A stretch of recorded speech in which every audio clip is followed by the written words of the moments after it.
teriak Khalid sambil melompat ke girangan. Bola yang ia tendang masuk ke gawang kecil di lapangan dekat rumah. Teman-temannya bersorak. Permainan pun dimulai kembali. Sekitar 10 menit kemudian, permainan harus berhenti.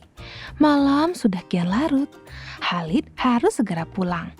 Khalid pun pamit dan berlari pulang dengan nafas masih terengah. Di rumah, ibu sedang duduk dengan mushaf di tangannya, membaca Al-Quran dengan suara pelan. Khalid lewat sambil tersenyum. Lalu ibu berkata lembut, "Khalid, jangan lupa sikat gigi sebelum tidur ya." Khalid mengangguk sambil mengacungkan kedua jempolnya. Senyumnya tersengging lebar. Ia sikat gigi, cuci kaki, lalu tiduran di kasur. Badannya lelah sekali, dan tak lama kemudian ia pun tertidur pulas. Saat sahur, ibu membangunkan Khalid dengan lembut. "Khalid, bangun nak, bangun. Sudah waktunya sahur." Tetapi mata Khalid terasa berat, badannya pegal, dan ia menggumam pelan, Nanti saja ya, Bu." Khalid menyusul. Ibu mengelus kepalanya. Sementara Khalid kembali terlelap. Ia terbangun kaget ketika waktu imsak hampir tiba. Dengan panik, Khalid langsung makan cepat-cepat. Minumnya pun jadi sedikit karena terburu-buru. Siang harinya, Khalid merasa sangat lemas.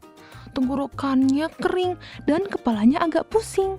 Meski begitu, ia berusaha kuat dan akhirnya berhasil menyelesaikan puasanya sampai maghrib. Malamnya, Khalid kembali bermain. Kali ini, Khalid dan teman-teman bermain petak umpet. Rupanya, permainan itu asyik sekali, hingga Khalid lupa bahwa tubuhnya masih butuh istirahat.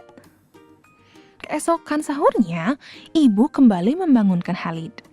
"Khalid, bangun nak, waktunya sahur." Tapi lagi-lagi Khalid menggumam, "Nanti, Bu." "Nanti sahurnya telat lagi loh." "Enggak, Bu. Khalid cuma mau tiduran sebentar. Nanti Khalid menyusul ya." Mendengar itu, ibu menghela napas.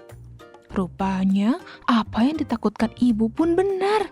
Kali ini Khalid benar-benar ketiduran sampai azan subuh. "Astagfirullah, Kata Khalid terduduk di kasurnya. udah azan. Aku lupa sahur nih." Khalid khawatir.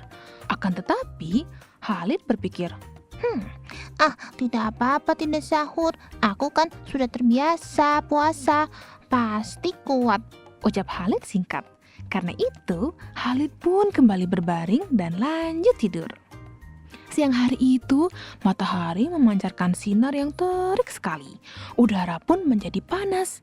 Khalid hanya bisa tiduran dan tidak punya tenaga untuk bermain. Sementara itu, ibu sedang menyapu lantai. Ibu melihat Khalid yang tidur-tiduran di lantai dari sejak pagi. Raut mukanya terlihat lemas. Melihat itu, ibu menaruh sapunya dan mendekati Khalid. "Khalid, lemas ya?" Khalid mengangguk. "Tadi kamu tidak sahur ya nak?" "Iya, Bu. Tadi Khalid mengantuk. Jadinya memilih buat tidur deh." Mendengar itu, ibu tersenyum. "Khalid, sebaiknya kalau sahur jangan ditinggal tidur ya nak," kata ibu lembut. Khalid segera bangkit. Ia menatap ibu dan menjawab pelan, "Tapi Khalid bisa puasa walau tidak sahur, Bu." Ibu tersenyum dan berkata, "Mungkin kamu bisa, tapi sahur itu bukan hanya kuat atau tidaknya sayang." Ibu lalu menjelaskan, sahur itu seperti mengisi bensin sebelum perjalanan jauh. Bukan cuma bikin mobil jadi lebih kuat berjalan, tapi persiapan agar bikin perjalanan lebih tenang. Ibu juga berkata, "Makan dan minumlah sampai jelas bagimu benang putih dari benang hitam, yaitu fajar. Kemudian sempurnakanlah puasa itu sampai malam." Ibu lalu mengelus kepala Khalid lembut dan melanjutkan, "Khalid, di Quran, Allah membolehkan kita makan dan minum sampai waktu fajar tiba. Ketika kita sahur, bukan karena tidak kuat tanpa sahur, tapi karena Allah ingin kita memulai puasa dengan cara yang baik.